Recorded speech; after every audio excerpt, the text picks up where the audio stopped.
También conoceremos en esta clase uno de los productos que son muy particulares, poseen propiedades únicas que no se encuentran en conjunto en otro tipo de materiales, como lo es el vidrio. Así que procedo, después del saludo, vamos todos a tomar nuestras libretas para nuestros apuntes o a poner atención y vamos a conocer sobre las cerámicas covalentes. Voy a compartir mi pantalla. Compartiré mi pantalla y voy a iniciar la grabación. Entonces, vamos a esperar que esto comparta ya y vamos a grabar la reunión. Vamos a esperar acá para que nos dé el aviso. This call is now being recorded. Bien, iniciamos entonces la grabación. Les recuerdo que pueden escribir al chat o pueden abrir micrófono si tienen alguna duda o algún comentario o quieran compartir alguna experiencia relacionada con los materiales que vamos a estudiar en esta sesión. Así que iniciamos y vamos a hablar de las cerámicas covalentes. Voy a proyectar a pantalla completa para que podamos distinguir mejor.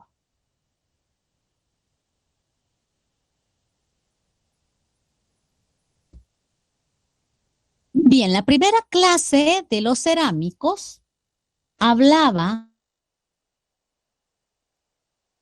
sobre las cerámicas iónicas. Vamos a poner el lápiz. Entonces, cuando estamos hablando de cerámicas iónicas, voy a poner un amarillo.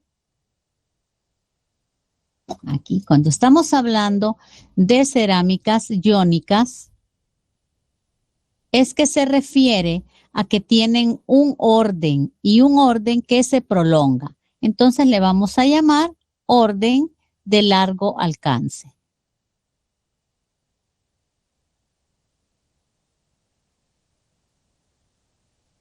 Sin embargo, hay otro tipo de cerámicas, que son las cerámicas covalentes, en las cuales esta característica de largo alcance no se cumple. En algunas sí, en algunas no.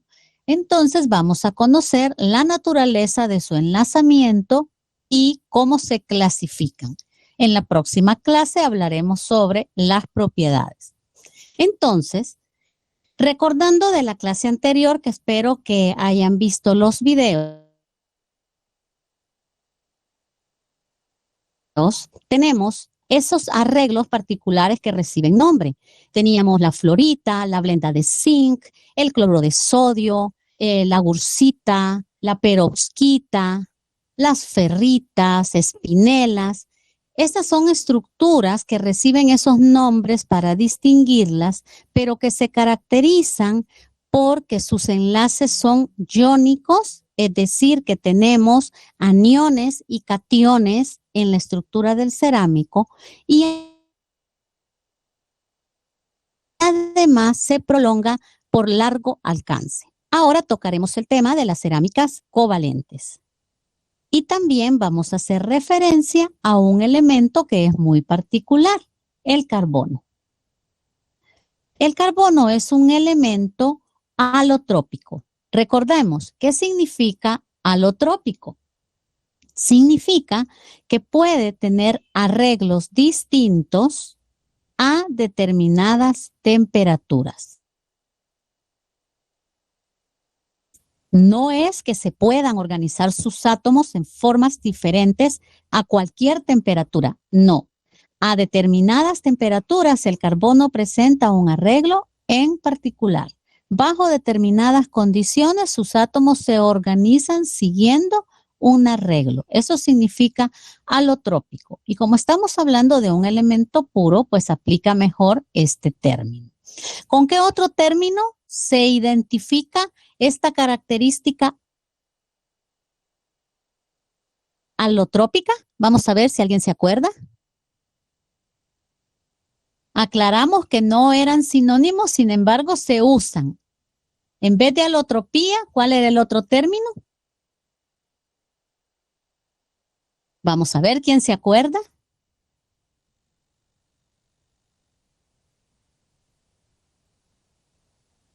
Ajá, niños, vamos a ver. Alotropía o Polimorfismo. polimorfismo. Muy bien, ese es el término. Polimorfismo. Entonces, en el caso del carbono, tenemos una forma particular. Teniendo una valencia 4, sus átomos se unen por medio de enlaces covalentes. Recordemos que en el enlace covalente compartimos electrones. En el enlace iónico hay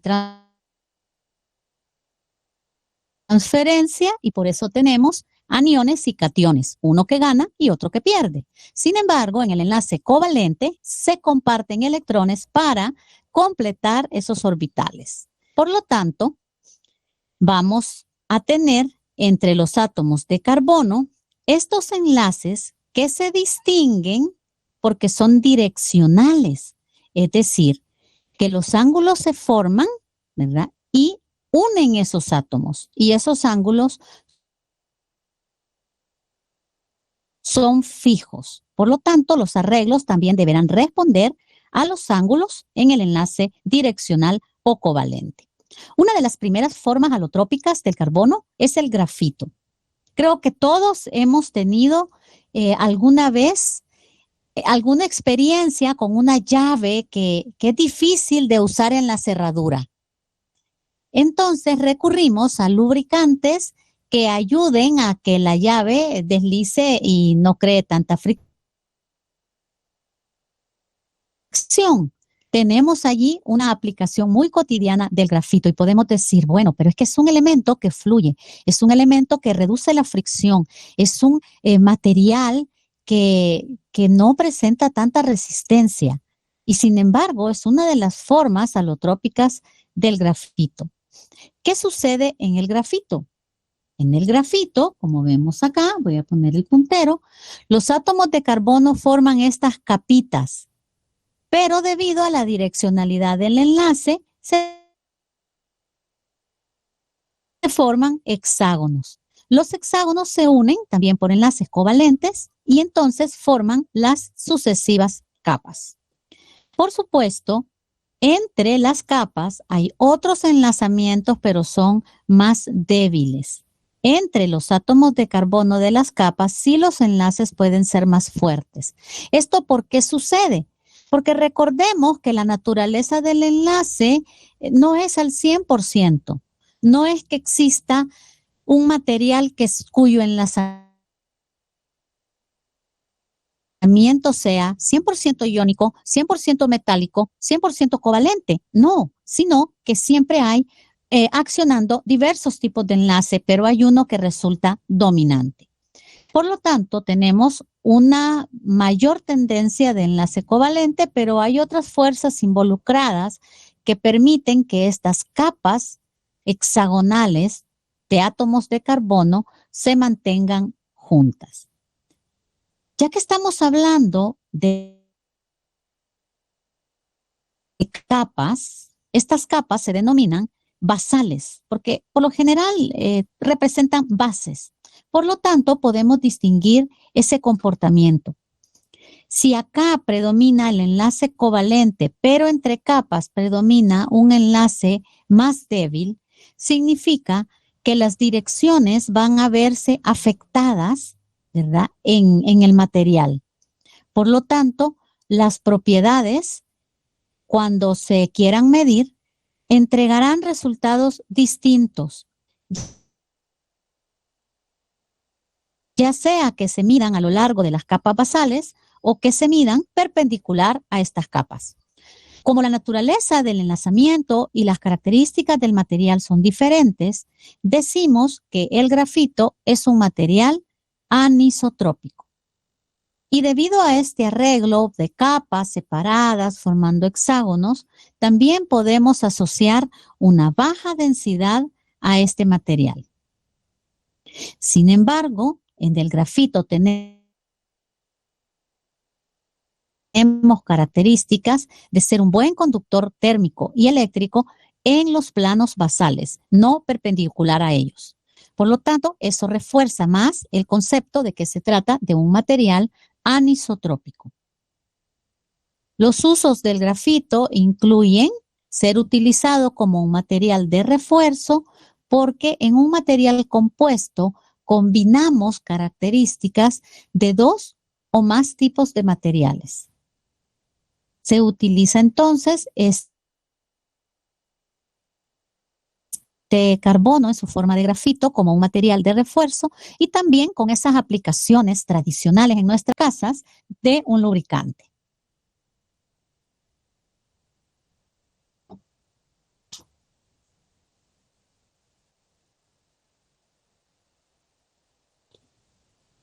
Totalmente contrario a lo que es el grafito, la siguiente forma alotrópica del carbono es el diamante. Creo que todos sabemos el valor que este material tiene, tanto para propósitos de joyería como también para propósitos industriales. En la escala de dureza es el material más duro y por lo tanto es utilizado como cortador. De ahí la importancia de conocer cuáles son las características y principalmente cómo afecta el orden de sus átomos en las propiedades y desempeño de este material. A diferencia del grafito, en el que forma capas, con el diamante vemos que el carbono usa posiciones de una celda FCC, pero recordemos que son estructuras covalentes, por lo tanto, hay enlaces direccionales con un ángulo. Cuando ese carbono se une con otros carbonos en esos ángulos fijos que notamos aquí, genera un tetraedro. Y por lo tanto, al irse uniendo esta figura a una mayor escala, crea esa estructura tradicional que conocemos como FCC, cúbica centrada en caras, porque vemos que tenemos las posiciones tradicionales, los vértices y los centros de cara. Evidentemente, hay mayor cantidad de átomos de carbono que en una estructura FCC porque se utilizan tanto las posiciones tradicionales, los centros de cara, vemos acá que están involucrados, como también las posiciones intersticiales tetraédricas, que son estas que vemos acá. No es que se utilicen todas, pero algunas se utilizan para crear esta estructura del diamante. Es la unión de estos tetraedros de diamante lo que a mayor escala forma la estructura que se denomina cúbica de diamante y que, sumando las contribuciones, totaliza 8 átomos por celda. Debido a que tiene un ordenamiento a mayor escala, vemos mayor cantidad de átomos, pues la densidad mejora con respecto al grafito. De hecho, el diamante es un material que presenta mayor densidad y además, al conservar esta estructura tetraédrica y la direccionalidad del enlace, también facilita que cuando se miden las propiedades, estas presenten un resultado aproximadamente igual en cualquier dirección, por lo cual decimos que el diamante es isotrópico. Características del diamante, pues sabemos, es rígido, duro y poco compresible. Sin embargo, todos sabemos que el diamante lleva un proceso en el cual a través de presión y temperatura se logra obtener este material y que sí puede ser muy inestable. Por eso son tan caros, porque mantener esa estructura rígida, dura, estable es muy difícil. Al igual que el grafito, también presenta conductividad térmica, pero mínima conductividad eléctrica, es decir, que tenemos un material aislante.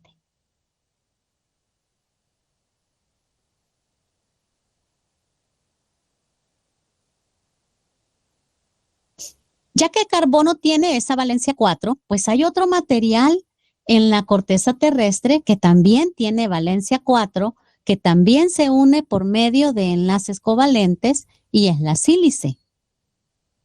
La sílice es un elemento que existe en abundancia en la corteza terrestre.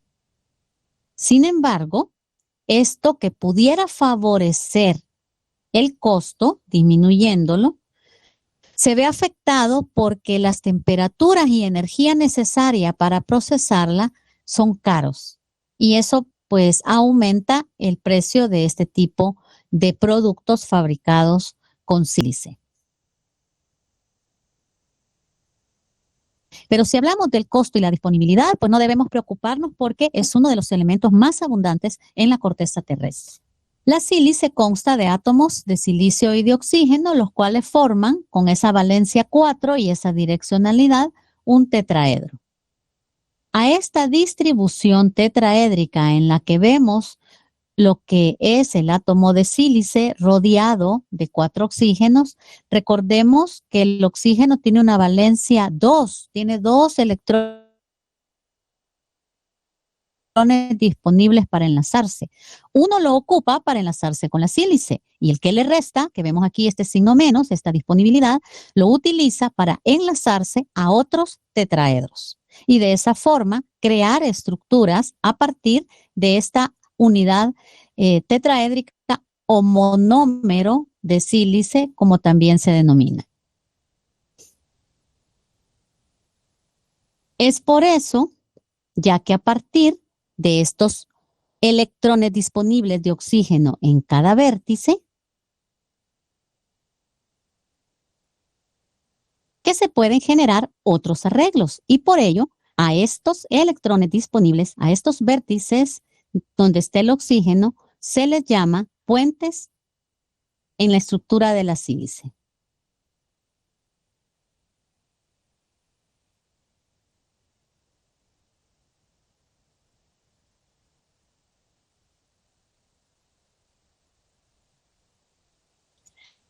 ¿Qué arreglos puede formar la sílice? Ya que tiene esa disponibilidad a través de esos puentes de oxígeno. Por medio del enlazamiento de ese tetraedro o monómero, vamos a ocupar este término que es más frecuente en polímeros, sin embargo, es una unidad fundamental, ¿verdad? Mero es unidad, mono es uno, entonces eso significa que es una unidad que se repite. Por lo tanto, dependiendo de cómo sea la forma en que se van uniendo otros tetraedros por medio de los puentes de oxígeno, así también reciben el nombre de arreglos de silicato. Cada oxígeno tiene un electrón disponible. Lo que he comenzado quiere decir lo que he comentado. Por lo tanto, se pueden enlazar por los vértices a otros iones o a otros tetraedros. Por lo tanto, cuando se unen dos esquinas de tetraedro, vamos a tener una figura que responde a una cadena o a un anillo. La cadena es una estructura lineal. Tenemos acá a la izquierda, estoy esperando que se vea, ahí está. Tenemos acá a la izquierda la figura del tetraedro. Entonces, por alguno de estos vértices, cualquiera de esos 4 vértices, se van a unir a otros tetraedros. Y eso lo vemos en la imagen a la derecha. Vamos a pasar a la imagen a la derecha y vemos que tenemos 2 vértices que se unen.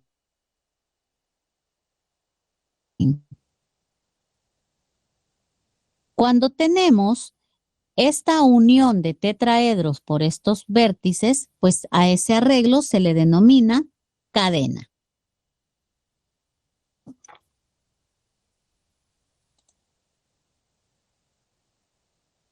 Entonces, esto de aquí es una cadena. Sin embargo,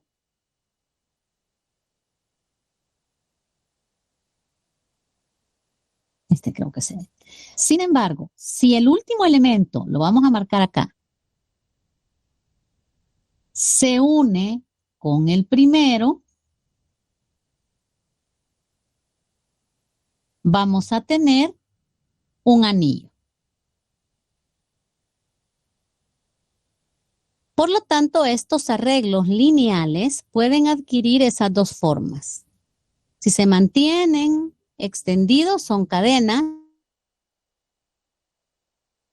y si se unen entre ellos, forman anillos. El segundo tipo de arreglo es la lámina. Recordemos que estamos hablando de esos tetraedros que se unen por los vértices a otros iones metálicos. ¿Cuándo se forman las láminas? Cuando tres esquinas de un mismo plano de tetraedro están enlazadas a las esquinas de otros tres tetraedros y pueden enlazarse con otros tipos de láminas. Entonces vamos a identificar los tres vértices que constituyen el plano en la imagen a la derecha. Y vamos a sombrear aquí. Pues aquí tenemos tres vértices, tres esquinas en un mismo plano. Y estas se van a enlazar a las esquinas de otros tres tetraedros. Entonces le vamos a poner otro colorcito. Vamos a ponerle rojo. Entonces, esta esquina de acá se va a enlazar aquí a otros. Esta esquina de acá se enlaza a otros. Y esta esquina de acá se enlaza a este otro. Entonces vemos que estas tres esquinas de un mismo plano están enlazadas a las esquinas de otros tres tetraedros.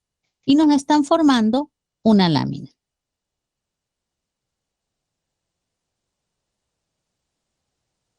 Como observamos en la figura, al seguir esta distribución,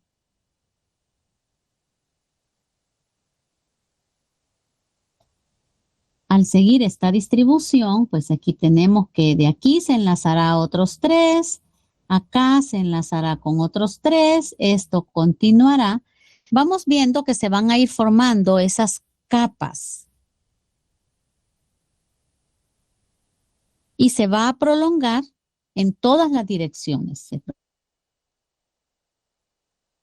prolonga para acá, se prolonga para acá, se prolonga para acá, se prolonga en las tres direcciones, ¿verdad? Entonces vemos que la naturaleza es distinta a lo que antes habíamos visto en la cadena. En la cadena era una estructura lineal, entonces solamente se prolonga en esas direcciones, mientras que aquí tenemos prolongación de una forma más extensa.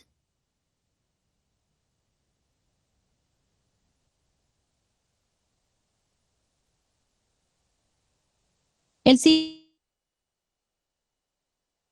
siguiente tipo de arreglo son las redes. Nos podemos ir haciendo una idea de cómo se van complicando cuando estamos hablando de arreglos lineales, cuando hablamos de estos arreglos en capas o láminas, y ahora tenemos un arreglo en redes. Entonces vamos viendo que pasamos de 2 a una estructura más tridimensional en la que vemos que se prolonga en una dirección extra.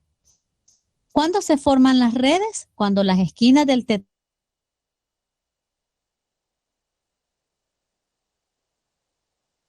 llamada sílice. La sílice, al igual que el carbono, también puede tener distintos arreglos atendiendo a la temperatura. Pero aquí es donde aplicamos mejor el concepto de alotropía y polimorfismo, porque hablamos que el carbono es alotrópico.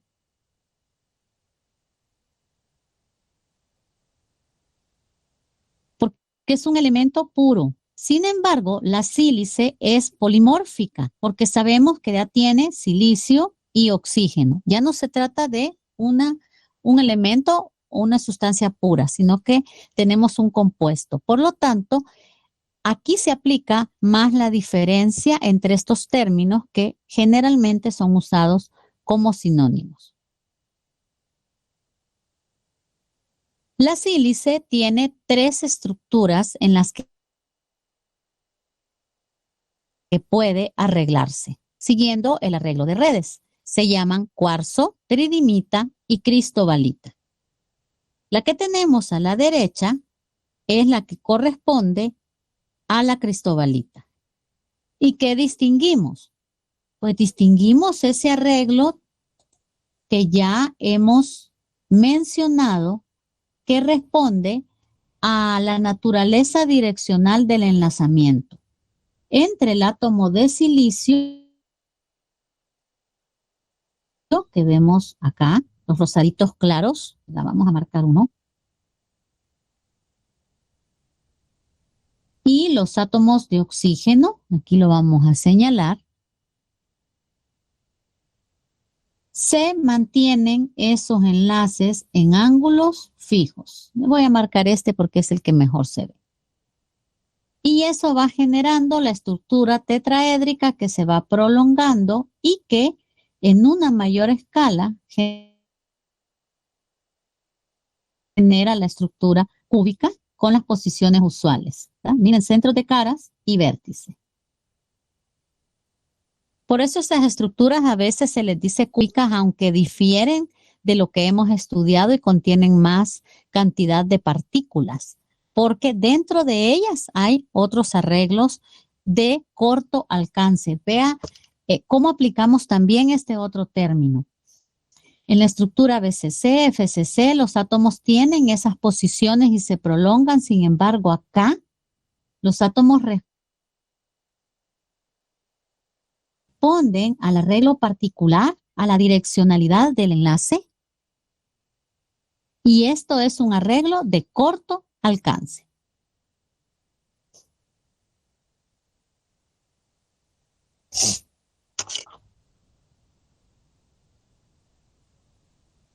Uy, se fue. Para representar, decíamos, bueno, ese término polimórfico hace referencia a que se puede estructura, pero a determinadas temperaturas. Entonces, en el diagrama presión versus temperatura, se muestran los intervalos en los cuales existen las formas polimórficas que hablamos antes de la sílice. El cuarzo, la tridimita y la cristobalita. Entonces, aquí vemos las diferentes temperaturas, las vamos a ir marcando. Aquí tenemos las temperaturas y vemos las formas. A partir del líquido, identificamos una cristobalita beta, una tridimita beta, un cuarzo beta y un cuarzo alfa. Tenemos la misma estructura, pero puede diferir en alguna característica. Por ejemplo, puede cambiar su naturaleza relacionada con magnetismo o puede cambiar de una estructura desordenada a ordenada, y por eso es que a pesar de ser cuarzos se distinguen como alfa y beta. Entonces recordemos que cuando tenemos estructuras polimórficas o alotrópicas, ese arreglo responde a un intervalo de temperatura en particular. Hasta 573,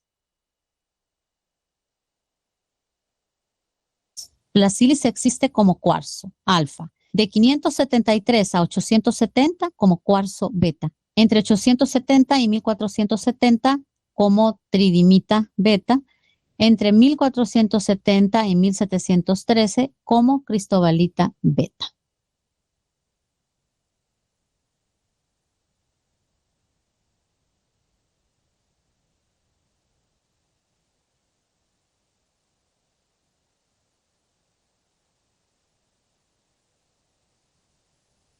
La imagen nos muestra los arreglos de las distintas formas polimórficas de la sílice. Entonces, ¿qué es lo particular aquí? Que fíjense que nosotros podemos ver la sílice como esto que está al centro, pero internamente a una microescala, pues pueden identificarse cómo esas partículas, esos iones se van organizando. Entonces tenemos, por ejemplo, acá en el caso del cuarzo, cómo se generan estos planos compactos, porque no es que se vayan, quiero aclarar eso también, porque esto es importante. Cuando solidifica y cuando se forman los planos, esto lo vieron en la unidad 2. Entonces no implica que porque tengamos nosotros una estructura, voy a poner un amarillo mejor.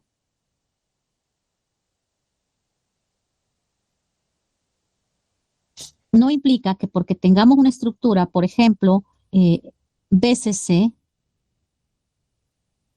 átomos en vértices y un átomo en el centro, este plano será el primero en formar y los átomos se van a ir acomodando así. No, los átomos para minimizar la energía tienen que estar juntos. Entonces van formando planos compactos y estos planos compactos se van apilando y de acuerdo a cómo se apilen, así van generando las estructuras. Entonces identificamos en estas formas polimórficas de la sílice la manera en que los planos se van apilando. Por ejemplo, aquí podemos distinguir un plano, aquí tenemos otro plano. Los puentes que se hacen entre ellos son los que van generando esas diferencias en el arreglo. Para la tridimita, del mismo modo, pues vemos los planos, este plano. Y en el caso de la cristobalita, pues también estos planos van inclinados. Entonces así se van depositando las capas, aunque podamos distinguir diferencia en las posiciones. Estos arreglos son los que provocan cambios en las propiedades y desempeño de la sílice en esta forma de cristobalita, ¿verdad? Formas polimórficas.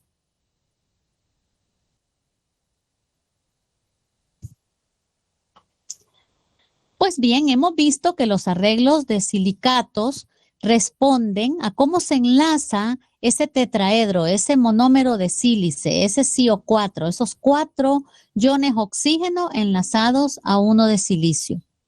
Y decíamos, bueno, pero pueden formarse esas cadenas, pueden formarse los anillos, pueden formarse láminas, pueden formarse redes, y dependiendo de cuál es su naturaleza, se pueden tener organizadas en otros tipos de arreglos, como por ejemplo, tenemos acá ortosilicatos, metasilicatos, filosilicatos, en los que vamos viendo que las proporciones cambian, ¿verdad? Vemos acá.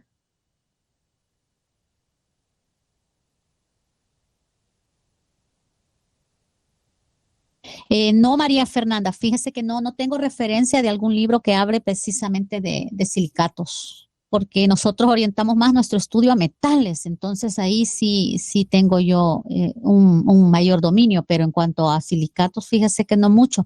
Es posible que en civil le puedan ayudar porque ellos trabajan mucho con estos materiales de construcción en los que se involucran. Entonces, ellos y con geología. Entonces es posible que ellos tengan una mejor referencia que darle. Atendiendo entonces a cómo se van involucrando y cómo está la proporción, es que pueden distinguirse estos diferentes arreglos de silicatos, ¿verdad? Entonces, estas son aplicaciones pues ya más orientadas hacia esa finalidad. Y sí, por supuesto, es un campo extenso.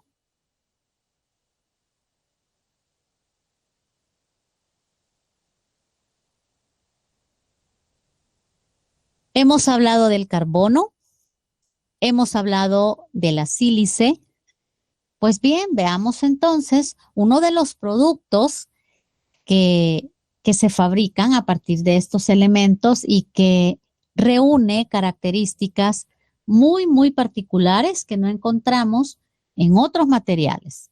Y ese material es el vidrio. Creo que todos hemos estado en contacto con el vidrio. Todos tenemos ventanas en nuestras casas. Todos hemos llevado química técnica y hemos utilizado cristalería. Todos nos transportamos en vehículos y por lo tanto vemos, ¿verdad?, que tienen parabrisas y ventanas. Pues modernamente también podemos observar las aplicaciones del vidrio en las cocinas para poder visualizar en los hornos los alimentos y sin embargo impedir de que tengamos quemaduras. También con todas estas nuevas tecnologías emergentes, las fotovoltaicas, el vidrio también va ocupando su lugar e incluso se llega hasta procesos tan sofisticados como estar uniendo vidrios con metales o vidrios con polímeros, ¿verdad? Ya son procesos muy, muy especiales que se están aplicando y que se están desarrollando. ¿Qué podemos decir del vidrio? Este es un material que es inorgánico, ¿verdad? Se ocupa preferentemente sólido, en estado sólido, y que se caracteriza porque no cristaliza. Y miren qué paradójico resulta que uno de los sinónimos con el que nombramos al vidrio es cristal, ¿verdad? Por ejemplo, para el caso de los lentes, hay algunos países en los cuales no se les dice gafas, lentes, anteojos, sino que cristales. Y es por eso. Sin embargo, el vidrio no es un cristal, porque si nos vamos a la definición de cristal, lo vamos a poner por acá. Nos vamos a la definición de cristal.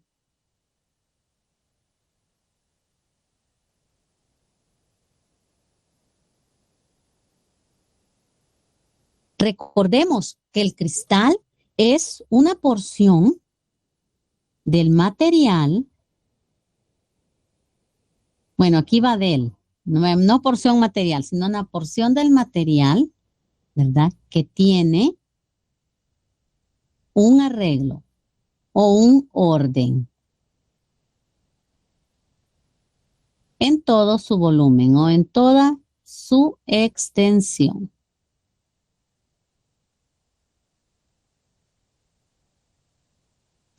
Por eso precisamente clasificamos los materiales en cristalinos y no cristalinos, por la presencia o ausencia del orden. Entonces, miren qué paradójico resulta que ocupemos ese término cristal para nombrar a un material que precisamente carece de las características de un material cristalino. Como podemos observar en la imagen a la derecha, tenemos la diferencia entre lo que es un material cristalino y lo que representa un vidrio o un material vítreo.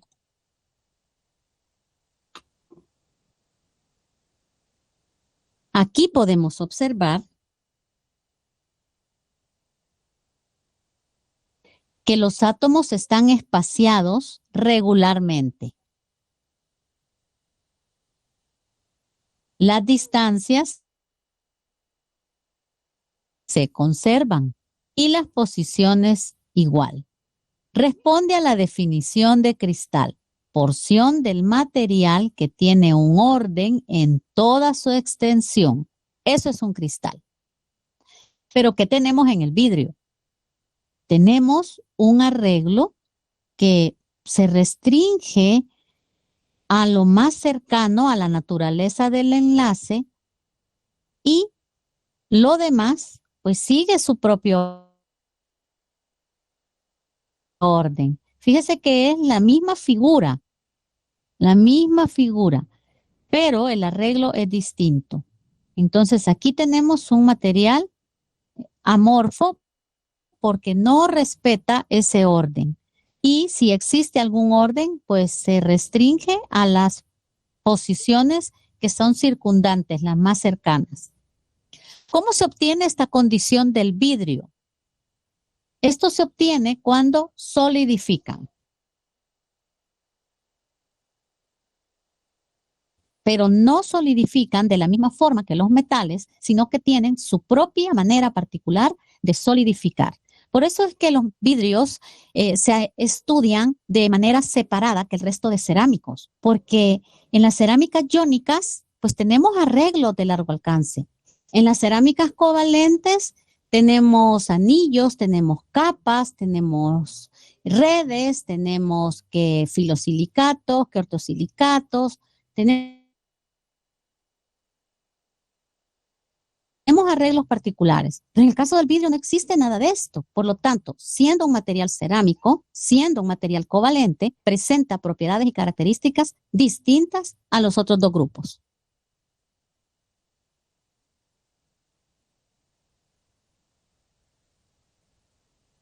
El proceso de solidificación del vidrio lo tenemos acá en esta imagen. Entonces, vamos a ver esta curva que representa la variación del volumen específico en función de la temperatura. ¿Qué notamos? Vamos a poner esto acá.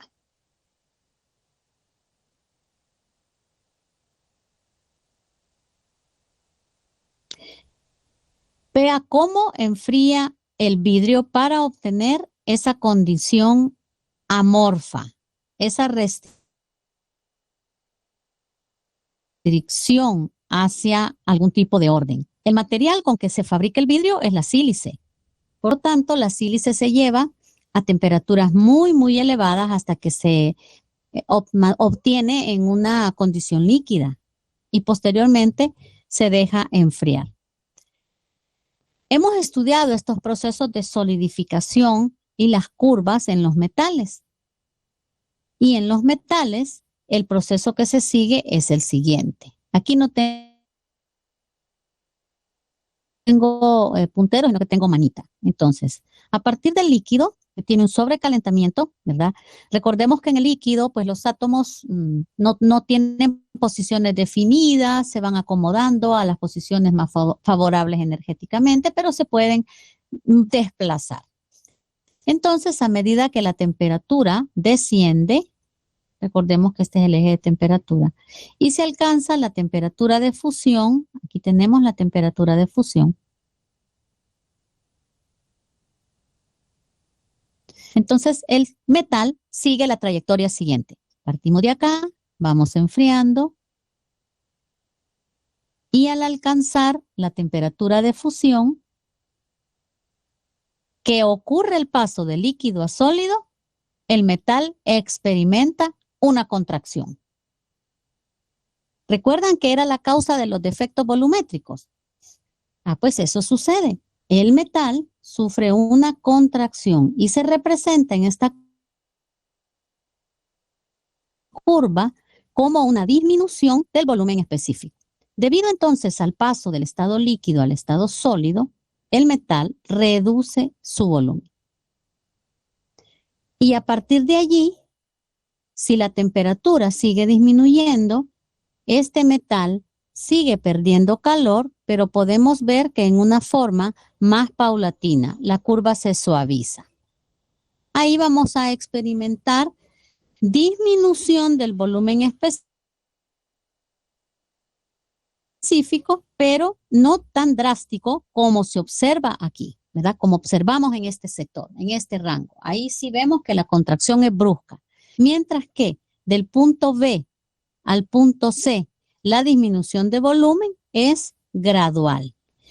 Este es el comportamiento que observamos en un sólido cristalino, por ejemplo, en un material metálico. Pero ¿qué pasa con nuestro amigo el vidrio? El vidrio sigue una trayectoria mostrada por la curva en azul. Podemos ver donde tenemos la manita y que esto comienza a descender, al igual que el metal. En el estado líquido, pues tenemos lo mismo. Mientras que al alcanzar la temperatura de fusión, ¿qué pasa? Mientras el metal se contrae por solidificación, el líquido sigue la trayectoria gradual. Entonces, el vidrio no experimenta esa contracción debida a la solidificación, ni tampoco se convierte en un material totalmente sólido, sino que en este espacio de acá, el vidrio se comporta como un semisólido. Es un material que quienes trabajaron primero con estas investigaciones definieron como un líquido súper enfriado, congelado, pero al hacer referencia a que estaba congelado, pues se trataba de un material sólido, pero no con las propiedades ni características del sólido, que los átomos están en posiciones definidas, que el movimiento está más restringido, sino que el vidrio en este tramo, a pesar de estar súper enfriado, de ser un estado semisólido, presenta una viscosidad que le permite fluir. Por lo tanto, al seguir el enfriamiento, el vidrio alcanza una temperatura en la que esa condición semisólida, esa condición de líquido súper enfriado, cambia. Y pasan entonces a un estado en el cual ya se denomina estado vítreo o vidrio, ¿verdad? En el que pues ya tenemos una condición en la que los átomos están impedidos de moverse, ya una condición más asociada al estado sólido. Así que vemos este comportamiento diferente que experimentan los vidrios, ¿verdad? Por ese súper enfriamiento que tiene esta sustancia.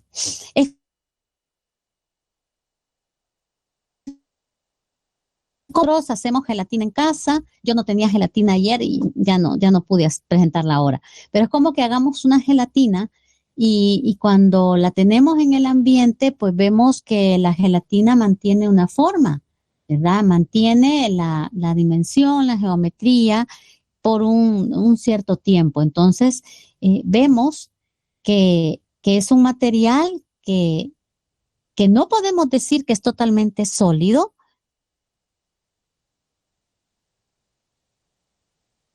pero esas características, es un semisólido, es un líquido súper enfriado, se denomina, en el que existe la posibilidad de fluir.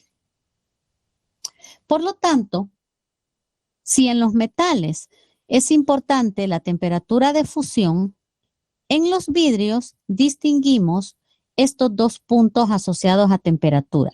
Por una parte, la temperatura de fusión y por otra, esta temperatura donde el vidrio cambia de una estructura semisólida a una estructura vítrea. Y este punto donde vemos el cambio de pendiente se denomina temperatura de transición vítrea.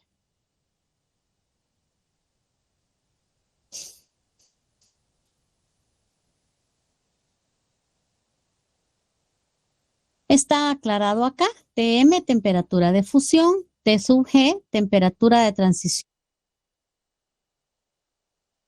vítrea. Los metales no la tienen porque no experimentan transformaciones, pero el vidrio sí, ¿verdad? Mientras mantienen viscosidad en este tramo de acá, a partir de la temperatura de transformación de transición vítrea, aquí ya es un sólido rígido. Vamos a ver que se vea el puntero que está señalando otra cosa. Pues a mí se me ha quedado, no sé si ustedes lo puedan ver, pero a mí se me ha quedado. Sí se puede ver, ingeniera. Ah, sí se puede ver. Ah, vaya, pues a mí se me ha congelado en la otra pantalla porque yo voy controlando para no estar señalando otra cosa. Entonces ahorita sí vamos a poner. Tenemos acá. Dice, ¿qué deberíamos alterar en un vidrio normal de uso doméstico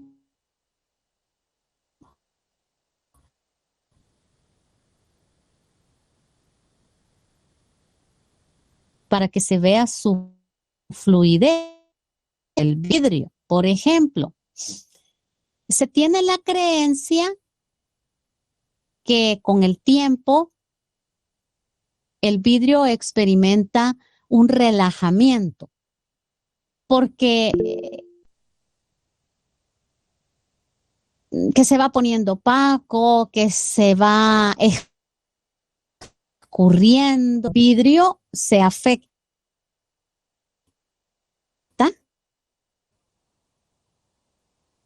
¿verdad? En sus condiciones de viscosidad para su fluidez. Primero,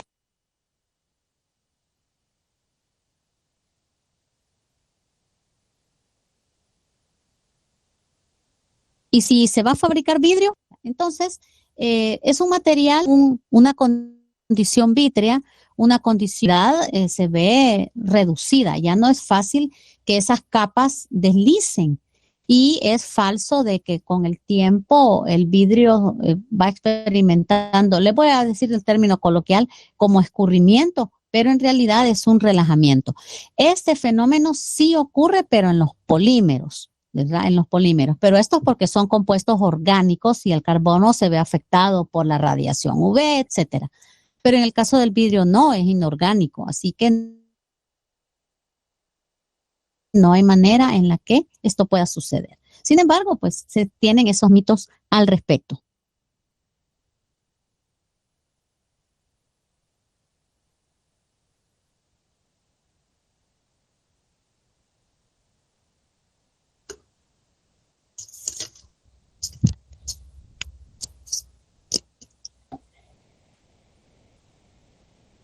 ¿Qué características tiene el vidrio?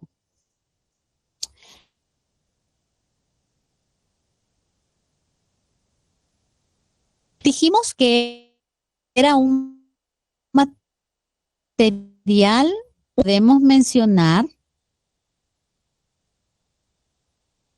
la transparencia, ¿verdad? Son materiales transparentes porque dejan pasar la luz con materiales duros.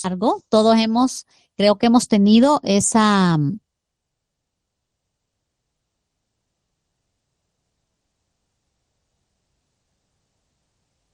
experiencia de ver ser rayado. Sin embargo, una vez hecha la sisa, una vez creada la fractura, pues es fácil que ésta se prolongue. Es aislante eléctrico, muy bien, Herbert. Tiene poca resistencia a la fractura, o lo que conocemos como fragilidad. También podemos decir que al tener poca resistencia a la fractura, si lo relacionamos con nuestro diagrama esfuerzo-deformación, ¿cómo será la curva del vidrio? Sería recta. Así, muy bien. Si nosotros tenemos nuestra curva esfuerzo-deformación para los metales o materiales que son dúctiles, ya vimos, ¿verdad? Región lineal y después la región plástica hasta llegar a fractura. Pero ¿qué pasa en el caso del vidrio que no puede absorber energía de deformación? Recordemos que todo esto es energía absorbida. Entonces, ¿qué pasa en el caso del vidrio? En el caso del vidrio, como nos dijo, una línea recta. acá. Y aquí fractura. Entonces podemos observar que a pesar de que pueda ser un material resistente, pero la capacidad de absorber energía es mucho menor que con los materiales dúctiles. Quiere decir que la fractura no implica deformación, no vamos a tener la formación del conito que vimos en la probeta del ensayo de tensión, sino que la fractura es plana, ¿verdad? Vamos a tener superficies muy lisas, no rugosas. Si ustedes tocaron y vieron la probeta durante la prueba, no rugosa, en la deformación, sino que la superficie es bastante plana, ¿verdad? Es muy lisa, muy plana, porque hay ausencia de deformación plástica. Todo eso tenemos en el vidrio. Sin embargo, solo es necesario hacer una pequeña rayadura y un pequeño golpecito para que esa fractura se prolongue.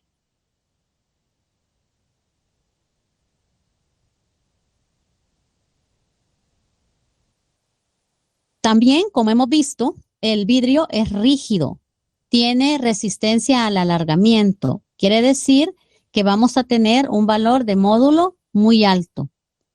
Y principalmente debido a la naturaleza de sus enlaces, es un material con resistencia química que no reacciona fácilmente con otras sustancias y lo convierte en idóneo, por ejemplo, para la industria de alimentos.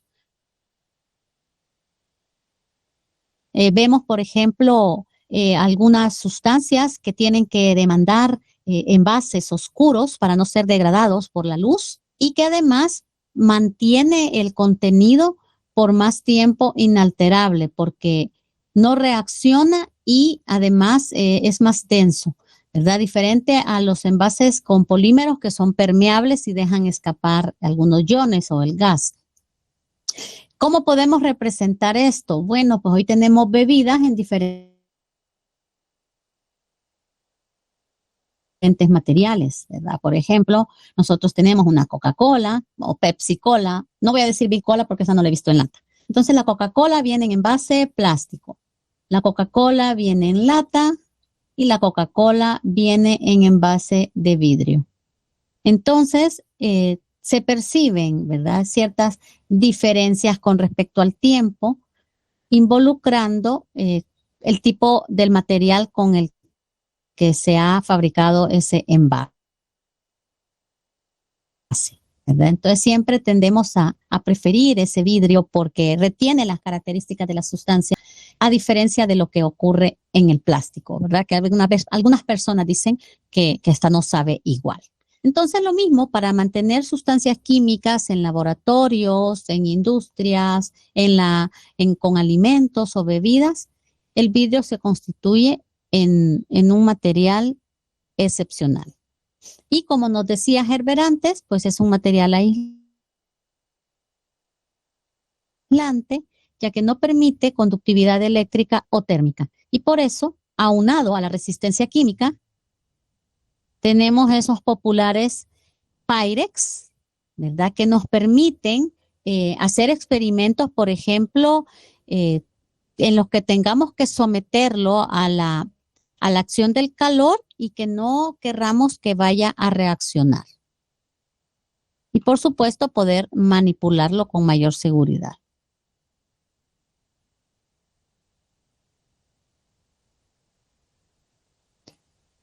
¿Cuál es la estructura del vidrio? Pues sabemos que tenemos sílice en él. Por lo tanto, la unidad fundamental es un monómero o un tetraedro de sílice, CO4. Ya vimos, 4 átomos, 4 iones oxígeno con 1 de silicio, formando un arreglo particular por la direccionalidad del enlace covalente. Pero como también ya vimos que podemos tener estructuras polimórficas, en este caso la sílice cristalina, que responde a la cristobalita, produce un orden de largo alcance. Lo vemos en la imagen a la derecha, en la que podemos distinguir, ¿verdad?, que tenemos los tetraedros. ¿Ven los tetraedros aquí en estos vértices? y que van formando pues estas estructuras como anillos y esto se prolonga en toda dirección y vemos una regularidad en este arreglo, un orden de largo alcance. Sin embargo, podemos tener en un vidrio sencillo que el tetraedro está formado desordenado. El arreglo se restringe al tetraedro y se restringe porque el enlace covalente tiene un ángulo fijo, es direccional, solo por esa razón. De lo contrario, lo que notamos en el vidrio es que estos mismos monómeros o tetraedros de sílice que en la cristobalita están ordenados, en el vidrio se alojan y se van uniendo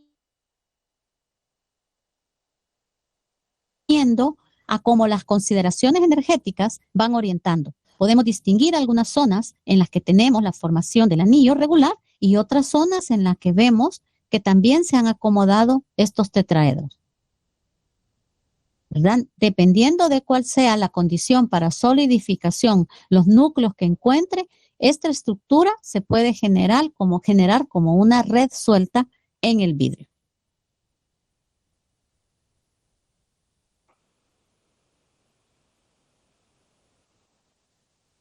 Muchos vidrios están basados en la sílice, ¿verdad? En el tetraedro. ¿Por qué? Porque esto ha sido lo que tradicionalmente se ha trabajado a partir de las arenas. Pero con el paso del tiempo también se han venido generando otros vidrios precisamente para modificar esas propiedades y para ampliar las aplicaciones en las cuales son utilizados.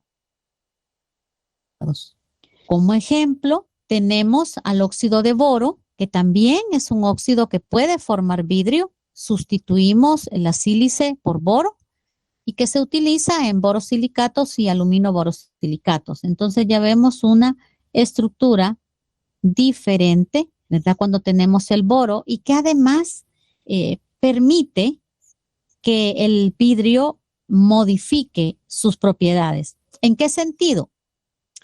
Si comparamos el boro con el silicio, en el boro hay una menor expansión térmica. Eso quiere decir que cuando sometamos el vidrio a un calentamiento, este vidrio fabricado a partir de óxido de boro va a dilatarse menos, va a mantener en un intervalo de temperatura más amplio estabilidad dimensional. El cambio va a ser menor. Quiere decir que eso resulta útil porque ante los cambios de temperatura el material se mantiene estable dimensionalmente. Entonces, si recordamos cuando conocimos o estudiamos y relacionamos la naturaleza del enlazamiento, fíjense que siempre les he dicho que esta es una asignatura que con lo que comenzamos vamos terminando. Entonces, aquí sucede de la misma forma. Aplicamos lo mismo que vimos antes, pero aquí me equivoqué. Voy a borrar esta. Muy bien. Ay, borré la que no era. Y lo vamos a poner acá. Entonces, recordemos que siempre las posiciones atómicas van asociadas a mantener los iones o átomos cercanos para minimizar la energía. Entonces, recordamos que teníamos, ¿verdad?, algunos elementos en los cuales la energía presentaba un comportamiento así en relación a la distancia y otros que tenían un pozo más profundo. Entonces aquí asociamos nosotros los cambios, ¿verdad? Cuando tenemos nosotros pozos más profundos, implica espaciamientos más cortos, menor expansión térmica. Entonces, si usted tiene una pieza a la que le va a agregar calor y en consecuencia va a aumentar la temperatura, pues usted espera que esto se expanda. Claro, si la pieza es individual, lo que se expanda no representa problema. Pero si la pieza está formando parte de un componente y se expande, Entonces aquí sí vamos a tener esfuerzos provocados por esa restricción a expandirse. Y si esto es un ciclo, entonces va a estar sometiendo la pieza a una expansión, a imposibilidad de expandirse, a la creación de esos esfuerzos internos. Lo mismo sucede cuando usted toma estos vidrios y los somete a temperatura, que se calientan. Usted ve que el vidrio mantiene su forma, pero es por eso, porque la expansión es tan pequeña que usted no logra percibirla. Y si encima toma usted el recipiente de vidrio que lo tiene en contacto con fuego y después lo coloca en el mesón del laboratorio, pues si no fuera un material que controlara esa expansión térmica, esto se fractura. Sin embargo, podemos hacer eso porque este material puede manejar mejor esos cambios bruscos de temperatura, presenta una mejor resistencia al choque térmico y eso es asociado a las características del enlazamiento, a esos pozos más profundos.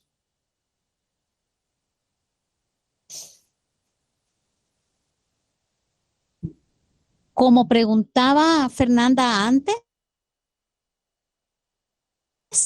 pues ¿cómo modificamos las propiedades de los vidrios? Pues se puede hacer por medio de aditivos, es decir, diversos tipos de óxidos que pueden disminuir tanto el punto de fusión como afectar la viscosidad. ¿Por qué razón? Para poderlo manejar.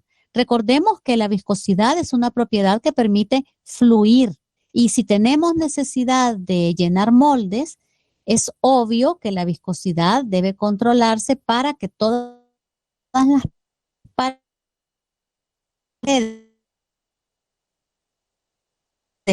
queden llenas y del mismo espesor del vidrio. Notamos entonces acá en esta imagen a la derecha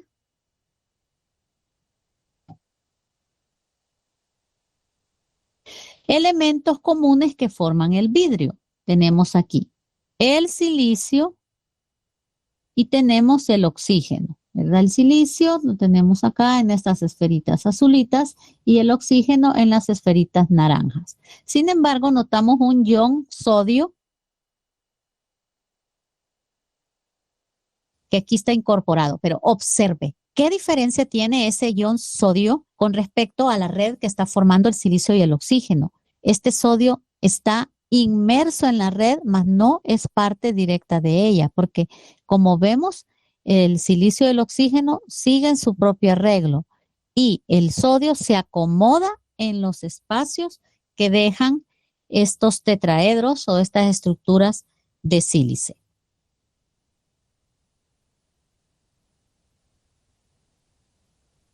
Entonces, esperemos que la presencia de un ion diferente afecte las condiciones tanto de fusión, viscosidad y otras propiedades.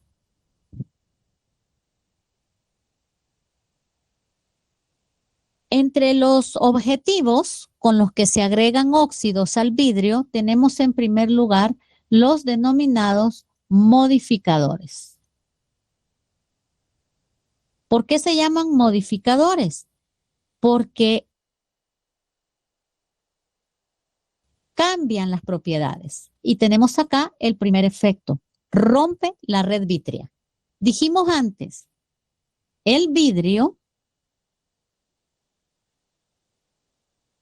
no es un cristal.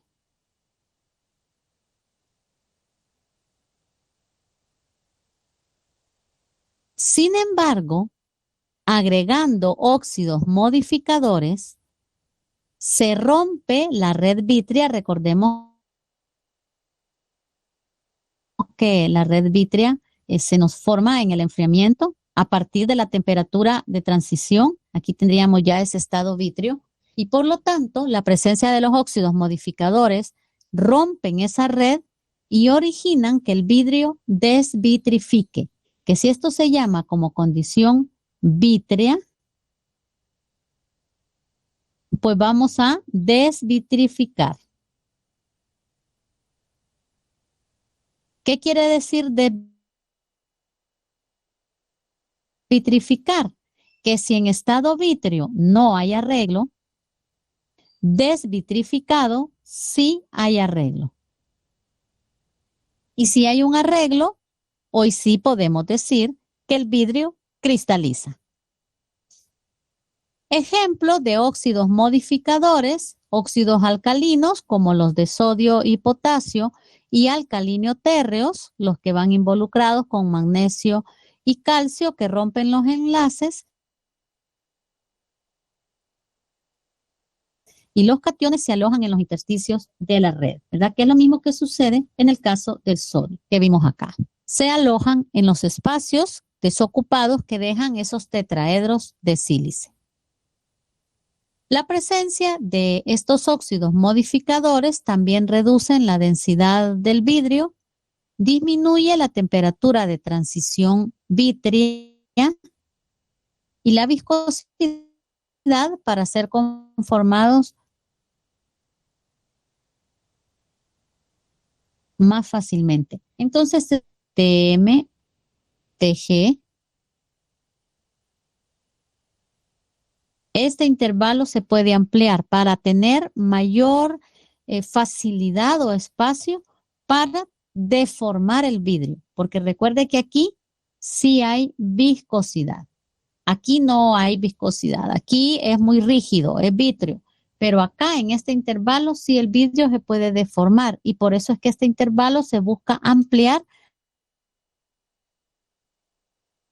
agregando óxidos modificadores.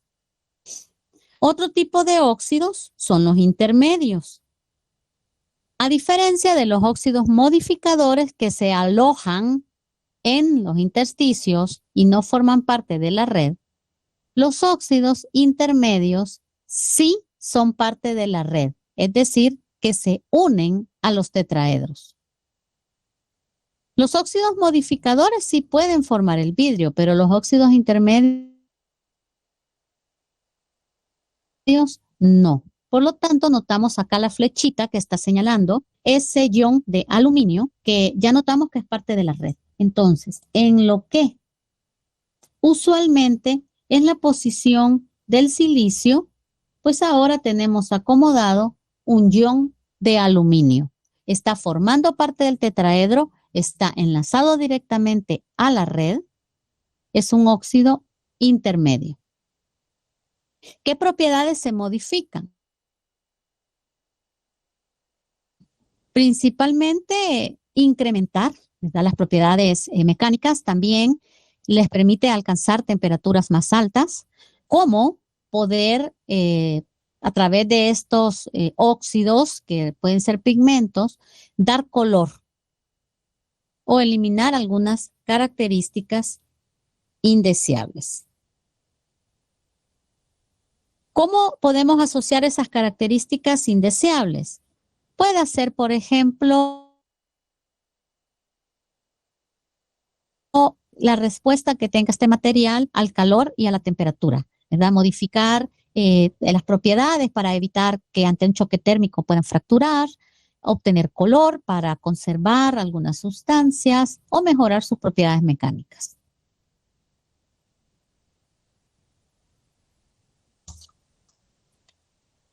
Sabemos que los vidrios se fabrican a partir de la sílice y la sílice se caracteriza por su alta temperatura de fusión. Entonces, pongámonos a pensar un momento que si la sílice tiene alta temperatura de fusión, quiere decir que consume energía. Como estamos en los tiempos en que se busca volver eficientes los procesos, claro, si el vidrio estamos hablando que se viene utilizando desde civilizaciones antiguas, pero antiguamente no se tenía el problema que se tiene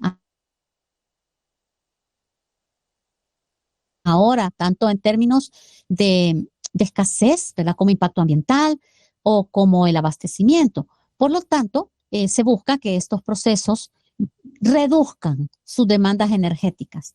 Entonces, como la sílice requiere alta temperatura de fusión, se pueden agregar estos óxidos intermedios para modificar esa temperatura y de esa forma reducir los consumos energéticos. Ejemplos de los óxidos intermedios que se agregan, tenemos los de calcio, en los cuales tenemos mayor tendencia a desvitrificación. ¿Qué quiere decir? Que ordenan el vidrio.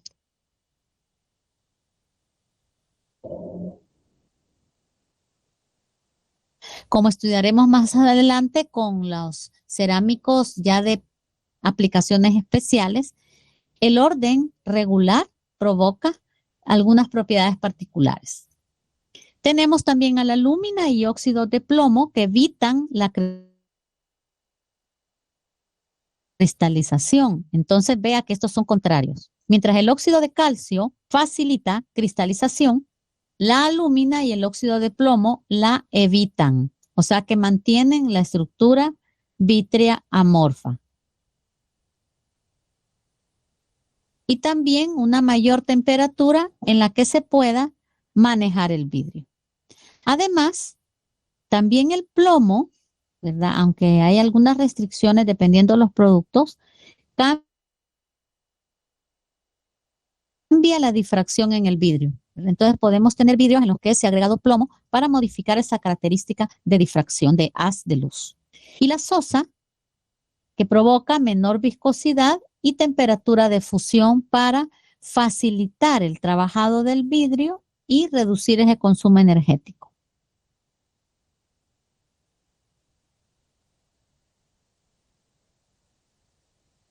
Nuevamente recordamos el comportamiento del vidrio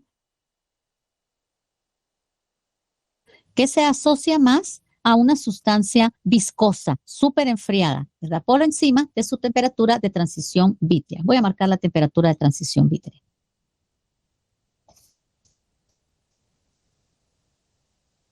Entonces, como ejemplo, les he puesto allí la miel, ¿verdad? En la que podemos observar esa estructura viscosa que no tiene restricción para movilizarse, sino que puede fluir. ¿Cuál es la importancia entonces de conocer y estudiar esta condición del vidrio en este intervalo de temperatura? Recordemos que aquí la viscosidad es importante, porque aquí tenemos un sólido vítreo rígido y aquí tenemos líquido. Entonces, para el vidrio, este intervalo de temperaturas, ¿verdad?, es importante. Y lo vamos a poner que se vea bien. El intervalo entre T sub G y de fusión.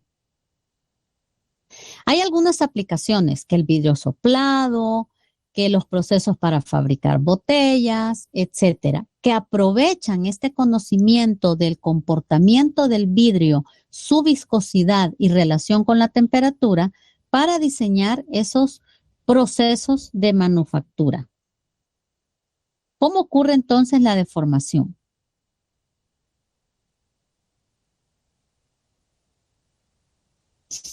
Aquí tenemos un proceso artesanal, ya vamos a ver al final el video, que tiene principalmente como enfoque la relación entre la viscosidad del vidrio y la temperatura. Es decir, que el vidrio lo tenemos bajo tensión, por eso se llama deformación viscosa. ¿Qué podemos decir de la viscosidad?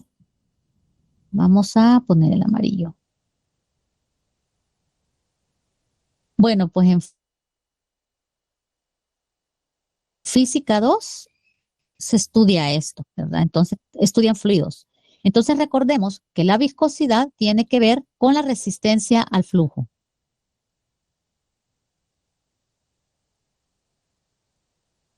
¿Y a qué se debe el flujo? Pues eso se debe a la fricción entre las distintas moléculas de ese líquido súper enfriado. ¿Qué origina la viscosidad? Vamos a considerar por el régimen que el vidrio está constituido por capas y estas capas se van desplazando cuando se aplica un esfuerzo. Entonces, la facilidad que tengan estas capas para deslizarse y desplazarse se relaciona con el valor de viscosidad que ese material presente. Estas capas se pueden mover a diferente rapidez y todo depende del esfuerzo de corte que se aplique al material. Por lo tanto, cuando tenemos vidrio, si se aplica un esfuerzo de corte, tenemos una condición, ¿verdad? Aquí bajo tensión no significa de que lo esté estirando, sino que bajo, porque tensión también se puede ocupar como sinónimo de esfuerzo para algunos autores. Los iones de sílice deslizan unos sobre otros, permitiendo deformación permanente. ¿Qué significa deformación permanente? Átomos en nuevas posiciones.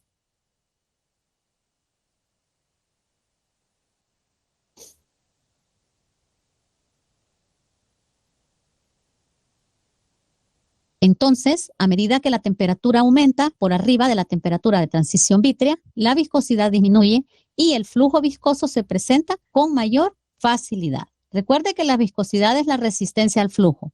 Por lo tanto, si la viscosidad es pequeña, el flujo ocurre con mayor facilidad. Nuevamente hace referencia al intervalo entre T sub G y T sub M, ¿verdad? A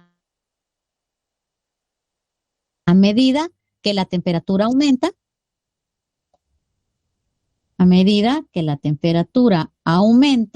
se reduce la viscosidad. La resistencia va siendo menor.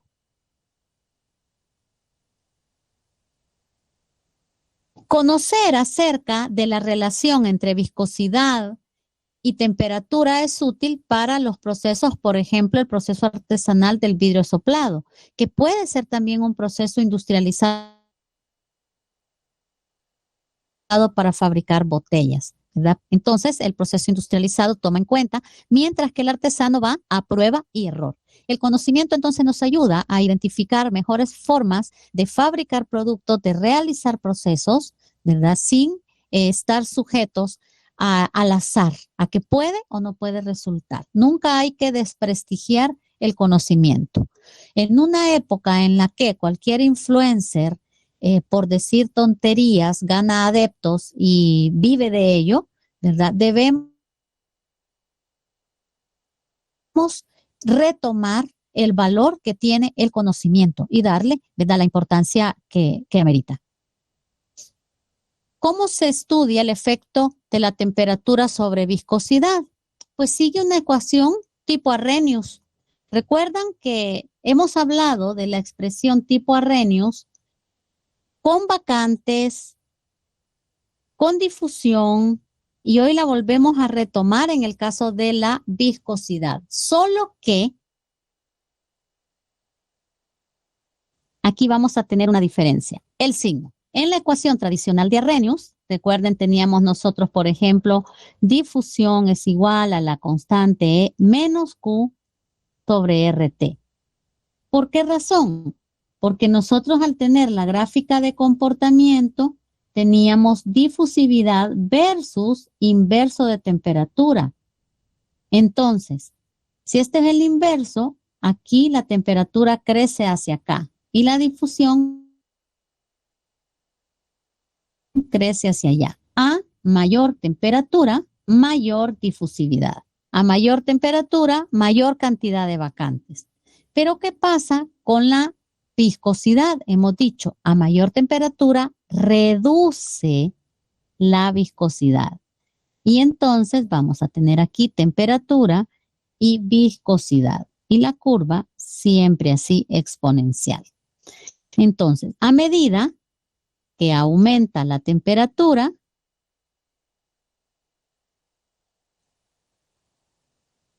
¿verdad? Vemos acá un punto y vemos acá el otro punto. A medida que aumenta la temperatura, disminuye la viscosidad. Y eso explica el término exponencial positivo. ¿Qué términos tenemos? Eta, que es el símbolo de viscosidad, que es medida ya sea en poises o pascal por segundo. También tenemos la equivalencia en el sistema inglés, ¿verdad? Una dina por segundo por centímetro cuadrado. Bueno, tenemos ahí para la otra unidad de fuerza que se puede aplicar. Tenemos una constante, al igual que la hemos tenido en vacantes y en difusión, eta sub 0, una constante preexponencial. Q, la energía de activación, pero para flujo viscoso, recordemos que el flujo está implicando moverse. Entonces, del mismo modo que durante difusión la energía de activación implicaba salto de átomos, pues ahora la energía de activación está relacionada con ese movimiento de flujo laminar. Y también se denomina energía de activación, aunque sea distinta. R, la constante universal, y T, la temperatura absoluta en Kelvin. ¿Qué utilidad tienen conocer cómo varía la viscosidad con respecto a la temperatura? Aquí tenemos una gráfica que lo demuestra. Ya hemos dicho que el vidrio se comporta como un líquido súper enfriado, un líquido viscoso, como la miel, como la gelatina, ¿verdad? En los cuales, pues, esos iones de sílice se deslizan unos sobre otros. También hemos dicho que a medida que la temperatura aumenta, la viscosidad disminuye y por lo tanto es más fácil que ocurra ese flujo, que esos iones se deslicen.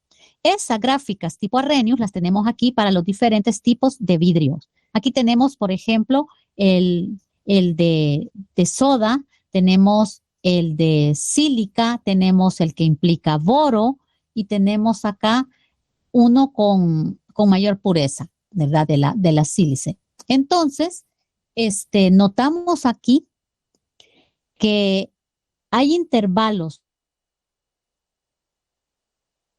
hay líneas horizontales que presentan características particulares y que son importantes en el procesamiento del vidrio. Tenemos entonces un punto de trabajo, tenemos un punto de reblandecimiento o suavizamiento, tenemos un punto de recocido y tenemos un punto de deformación. Y estas líneas están asociadas a valores de viscosidad determinados. Entonces, estas curvas se utilizan seleccionando el tipo de vidrio, por ejemplo, 96% de sílice, y se intercepta. ¿Cuál es el punto de deformación?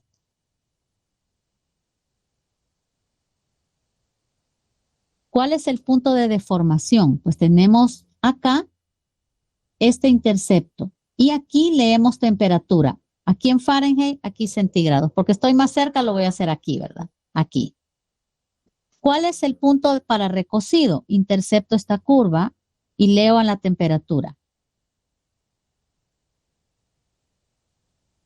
¿Cuál es el punto de suavizamiento? Intercepto aquí y leo. Y puedo ir observando que a medida que la composición química varía, pues también las temperaturas son distintas. Para el caso del vidrio de sílice, pues el punto de recocido está entre, podríamos decir, 900 centígrados, mientras que para el vidrio de boro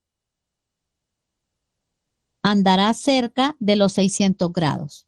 Es por eso que estas gráficas son útiles para determinar las temperaturas y no estar a tanta prueba y error. Y vemos en el vidrio soplado, este es vidrio, vemos cómo la viscosidad permite que fluya y que pueda ocupar y diseñar y ubicarse en estas características.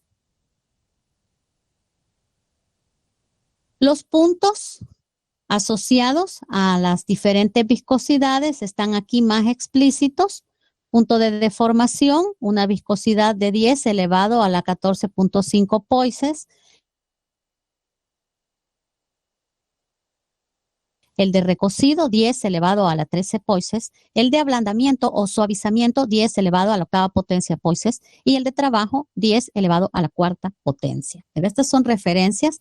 Y entre el punto de ablandamiento y el punto de trabajo, tenemos ese intervalo en el cual los vidrios se procesan para generar todas esas formas.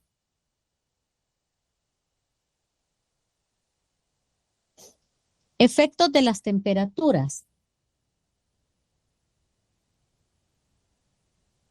En el punto de deformación, fíjense que estamos acá arriba, punto de deformación, nos dice, el vidrio es rígido, la relajación de esfuerzo se presenta a una tasa lenta. El intervalo entre el punto de recocido y deformación se denomina intervalo de recocido de un vidrio. En el punto de recocido se mitigan esfuerzos internos. Cuando se fabrican botellas, cuando se fabrican productos, después se someten a un recocido y esta temperatura se elige de la gráfica considerando, esta tiene colorcitos, considerando el tipo de vidrio y lo que se necesita. Si es recocido, pues ahí se intercepta. Esta gráfica está reducida, solo hay 4 curvas, pues para que se puedan visualizar. Pero cada tipo de vidrio tiene su propia curva. Hemos dicho que entre el punto de trabajo y de ablandamiento es la utilización del vidrio y este punto de ablandamiento, el vidrio fluye bajo su propio peso. La viscosidad depende de la densidad y la tensión superficial, ya que hemos dicho que es la fricción entre las moléculas lo que permite que esas capas deslicen. Y en el punto de trabajo, pues ya se pueden realizar operaciones. Entonces, el intervalo práctico se reduce a este de trabajo. Este de aquí. Porque observamos que el punto de deformación para cualquier vidrio corresponde a la temperatura más baja. Entonces, allí ya estamos más cerca del estado vítreo que del estado semisólido de líquido súper enfriado.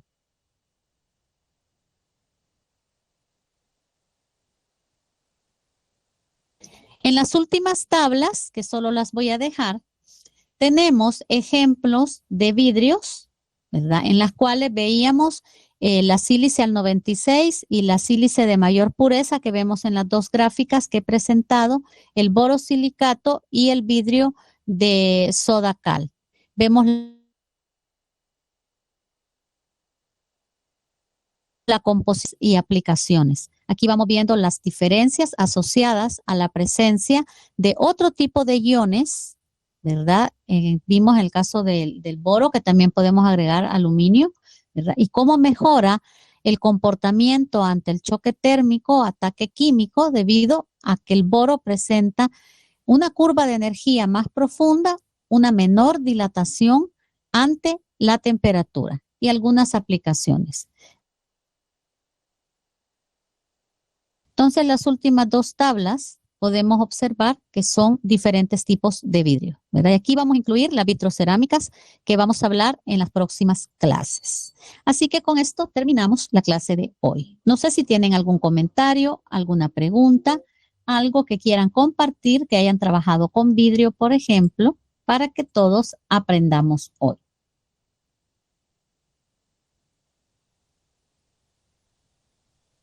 Vamos a ver si tenemos algún comentario. No tenemos ningún comentario. Nadie ha trabajado con vidrio. Nadie tiene experiencia con el vidrio. Bueno, entonces, si no tenemos mayores comentarios, nos quedamos aquí con la clase. Muchas gracias por su asistencia. Les recuerdo que tenemos el próximo. Usted lo ha cortado, Josué. Ajá. Pues miren, lo que puede aparentar ser fácil, no tanto, porque algunas veces el golpe tiene que ser tan preciso, la sisa debe tener una profundidad y una forma angular que permita que esa grieta pueda prolongarse. Como seguimos hablando de vidrio, pues seguiremos asociando las características. Dice, el evento del sábado 22 de octubre será evaluado. ¿Qué evento? ¿Qué evento? ¿Ah? Si me pueden explicar con mayor razón qué evento del sábado 22.